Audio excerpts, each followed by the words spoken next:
अस्सलाम वालेकुम, welcome to Imarat. दो टॉपिक्स को आज की वीडियो में हम डिस्कस करने जा रहे हैं। पहला हम बात करेंगे एक इंडियन रिपोर्ट को लेकर जिसका क्लेम है कि 2032 तक चाइना किसी भी किस्म का स्टेल्थ एयरक्राफ्ट पाकिस्तान को डिलीवर नहीं करेगा। इसकी उन्होंने रीजंस क्या बताई हैं उनको समझेंगे। दूसरा हम बात करेंगे कि अफगान तालिबान क्लेम कर रहे हैं कि उनके ड्रोन अटैक्स में चकलाला कैंटोनमेंट को उन्होंने टारगेट किया है और कामयाबी के साथ पाकिस्तान के तमाम एयर डिफेंस सिस्टम्स को वो निगेट करते हुए और इवेड करते हुए उन्होंने अपने पिन पॉइंट एक्यूरेसी के साथ अपने इस पर्टिकुलर टारगेट को स्ट्राइक किया। तो पाकिस्तान की एयर डिफेंस फेलियर के तौर पर इस पूरी चीज को सोशल मीडिया पर दिखाया जा रहा है। अगर हम पहले टॉपिक को डिस्कस करें जो कि इंटरेस्टिंग है, ये आपके सामने इंडिया का एक वेल नोन ओशन प्लेटफॉर्म है जो कि डायरेक्टली रॉ के अंडर ऑपरेट होता है। इसका ये क्लेम है कि इंटेलिजेंस रिपोर्ट्स के मुताबिक चाइना पाकिस्तान को 2032 से पहले J-35 स्टेल्थ एयरक्राफ्ट प्रोवाइड नहीं करेगा। दूसरी तरफ पाकिस्तानी ओशंस क्लेम करते हैं और दूसरे भी इवन इंटरनेशनल मीडिया में भी ये चीज़ रिपोर्ट की जाती है कि पाकिस्तान को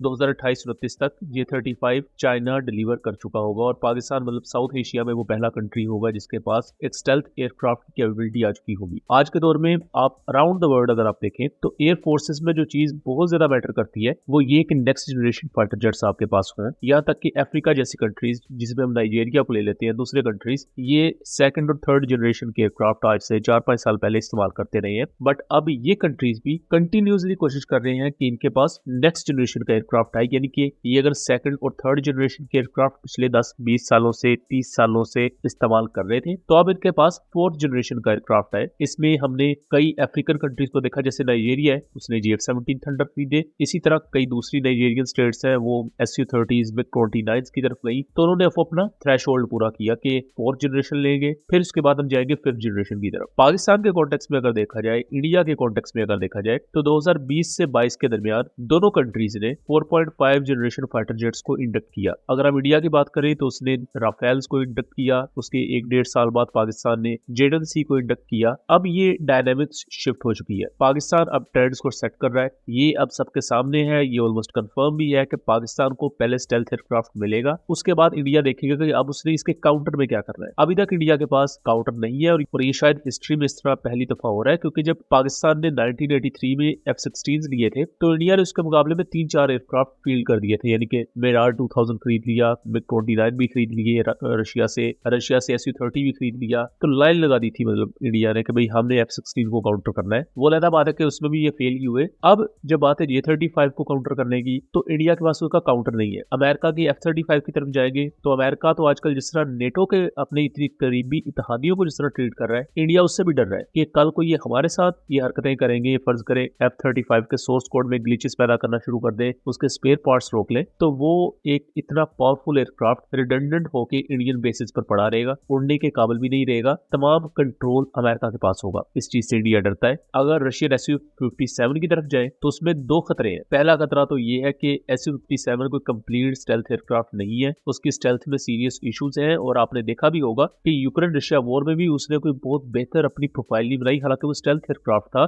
बहुत बेहतरीन प्रोफाइल रशिया Su-57 बना सकता था, पिछले 4 साल थे उसके पास, लेकिन कोई बहुत ही ज्यादा एक्स्ट्रा ऑर्डिनरी ऑपरेशन Su-57 नहीं कर सका है। इसके साथ साथ Su-57 की onboard avionics, electronic warfare system, electronic support measures, इनमें भी इश्यूज है। इसके साथ साथ दूसरा बड़ा खतरा इसके साथ ये है कि यूएस कोई एग्रेसिव सैंक्शंस लगा सकता है, बट पॉसिबल है कि आने वाले वक्त में जियोपॉलिटिकल हालात ऐसे हो जाए कि कोई इस तरह के सैंक्शंस ना लगे। अब इस भाई साहब के पास जो इंटेलिजेंस रिपोर्ट आई है, पता नहीं से इंडियन एयर फोर्स या इंडियन एयर इंटेलिजेंस के जो ऑफिसर है वो घर आगे बता के जाते हैं, और वो इसके घर आते क्यों है? पहली चीज मतलब अजीब इसकी मेंटेलिटी है कि कोई सोर्स दिए बगैर जी इंटेलिजेंस रिपोर्ट इसके पास आई है। मतलब इंडियन साइड पर बड़े जर्नलिस्ट बैठे हुए हैं और कई बहुत ही अच्छे जर्नलिस्ट बैठे हुए हैं, उनके पास कोई इंटेलिजेंस रिपोर्ट नहीं आई, इसके पास आई है। या तो ये होना कि इसका जरा बैकग्राउंड हो के ये जो खबरें दे रहा है उससे ही दे रहा है। इसने इससे पहले बलूचिस्तान में एक अटैक हुआ था BLA का, इसने एक पाकिस्तानी सोल्जर जो एक्टर था उसकी पिक्चर लगा कर ये पाकिस्तान आर्मी का कैप्टन मारा गया है, तो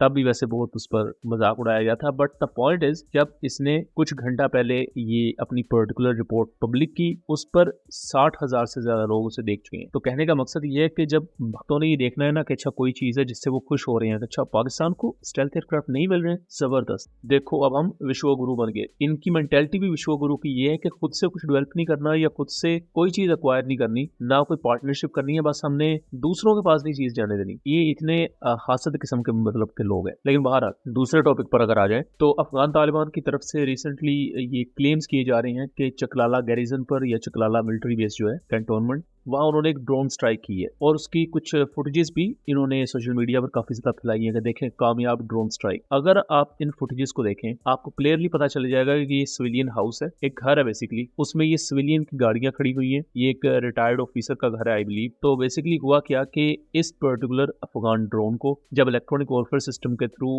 आप कह लें कि सॉफ्ट किल किया गया, ये शूट डाउन किया गया, तो ये क्रैश हुआ एक घर के नजदीक। अब ये घर के नजदीक जब क्रैश हुआ तो इसका रैकेज, इसका डेब्री वो इधर उधर फैला और इसी वजह से आप इन गाड़ियों पर कोई डायरेक्ट इंपैक्ट नहीं देख सकते, बिकॉज जब डायरेक्टली कोई कामिकाजी ड्रोन आके लगता है तो वो गाड़ियां नीचे जो कुछ होता है वहां धमाके से हर चीज तबाह हो जाती है, एक छोटा सा इंपैक्ट पॉइंट भी बन जाता है उस एरिया में। हमने कामिकाजी ड्रोन्स का इंपैक्ट देखा हुआ है, इतने हाईली सोफिस्टिकेटेड रेडार्स को वो स्याह राख के ढेर में बदल देते हैं। लेकिन यहाँ एक कामिकाजी ड्रोन लगाए और दीवारों पर या तो दरारें हैं थोड़ी बहुत आई, या उनके ऊपर से वो प्लस्तर उतर गया है, या गाड़ियों के शीशे वगैरह टूटे हैं और उन पर आपको ये शार्पनर्स लगे हुए नजर आएंगे। ये ज्यादातर इस तरह तब होता है जब ड्रोन हवा में ही बेसिकली टूट गया हो या हवा से ही उसका मलबा नीचे गिरा हो। अब यहाँ ये दो पॉसिबिलिटीज है कि या तो ड्रोन को ऊपर सॉफ्ट किल किया गया है या इसको हार्ड किल के थ्रू हवा में तबाह कर दिया गया था और उसका मलबा गिरा है ये घर के नजदीक। दूसरी बात यह है कि चकलाला कैंट में इस तरह सरेआम एलईडीज लग के और सोफे नहीं रखे होते, ये बेसिकली घर की इस तरह की सेटिंग होती है। तो चकलाला कैंटोनमेंट पे कोई भी इस तरह का अटैक नहीं हुआ, ये उसके करीब बेसिकली इसका मलबा गिरा है बाहर वाली साइड पर, जहां एक सिविलियन हाउस पर इसका रैकेज गिरने से